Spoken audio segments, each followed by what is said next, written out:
Central Division, which encompasses everything uptown and in South End. As we look at crime management, we recognize that that is one of Chief Jennings' core four. Now, to give a little bit of context, compared to reported LFAs, or larceny from autos, in 2020, our jurisdiction is up 56% for the past week and 44% for the past month, which is a fairly substantial increase. Now, 4,100 vehicles have been broken into so far in 2021 within our jurisdiction. And of that, we've had 446 firearms that have been stolen during the past year. These numbers are trending upward since the beginning of the year, as one, I think, would expect as we come out of COVID and people are more comfortable being out and about. Now, in the Central Division, as I mentioned, which encompasses everything within uptown here, last week alone, we had 31 vehicles that were broken into, and of that, 17 firearms were taken. Now, most of these are either parking decks or surface lots for nightclubs or hotels, and unfortunately, these guns are not taken to be used as souvenirs or to be hung on people's walls. They are used to commit violent acts. Through the month of May, the department has made 302 arrests for felons being in possession of firearms.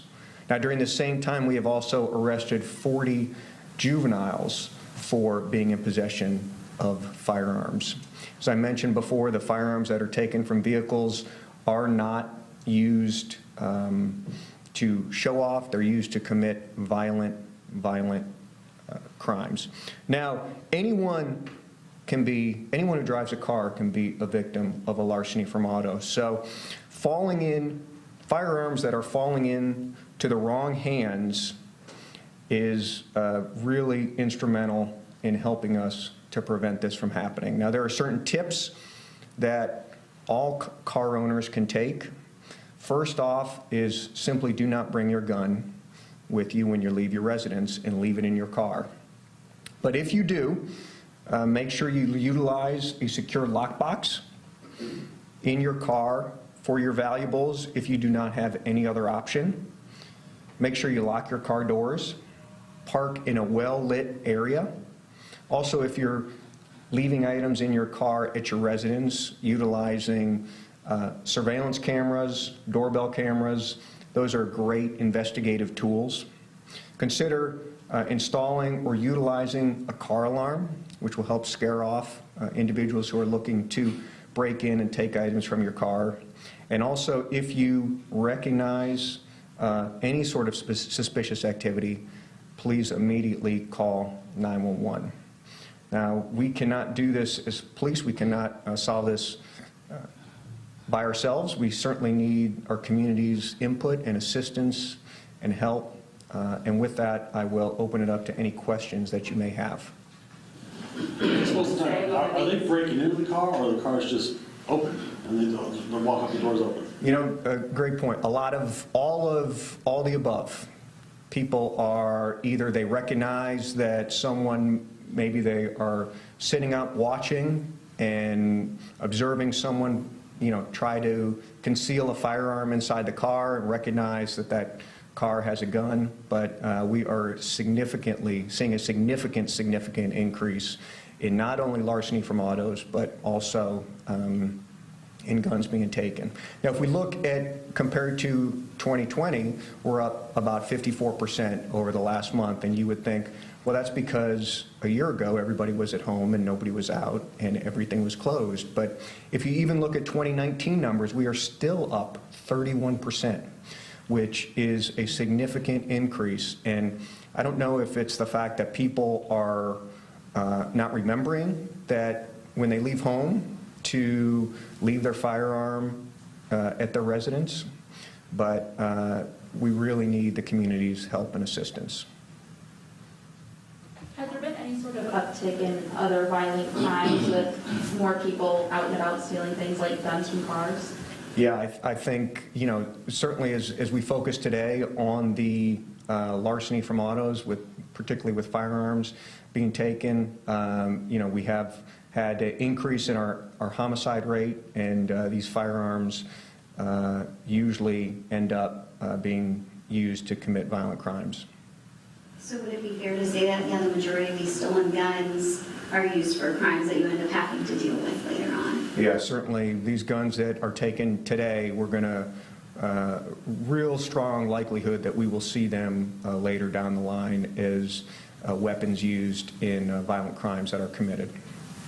Are the owners normally aware of their own serial numbers, or do you guys have to trace it back through the paperwork from the gun shop? A lot of people are cognizant of their serial numbers for their firearms, so certainly utilizing your camera and taking a picture of your serial number for your firearm, so if it is taken, we will easily be able to trace that.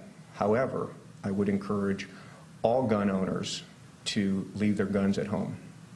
Would you have any stats on how many crimes are committed with a stolen firearm? Or that you, in the past month, in the past whatever you have? We don't really know whether a firearm is stolen until we recover that firearm. And, knowing that,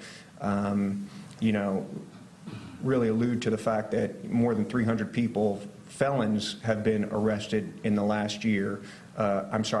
In 2021 with firearms.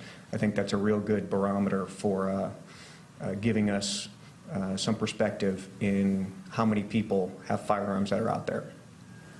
Are these cars, you might have touched on this, are they locked? Are people breaking the windows? How are they getting into these cars, especially at these, you said, nightclubs and hotel parking lots? Nightclubs, hotels, parking lots, surface lots, anywhere where there are a lot of cars parked.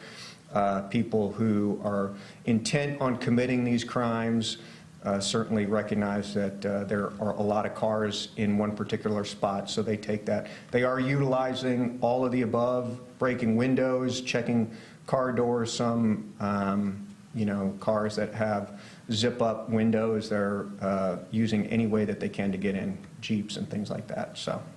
We've talked a lot in the past about youth and how their crime numbers have kind of gone up over the past year. I'm not sure if that's still the case for this year, but people always ask, where are these guns coming from? These kids are killing each other or shooting at each other with. Is this at least an outlet?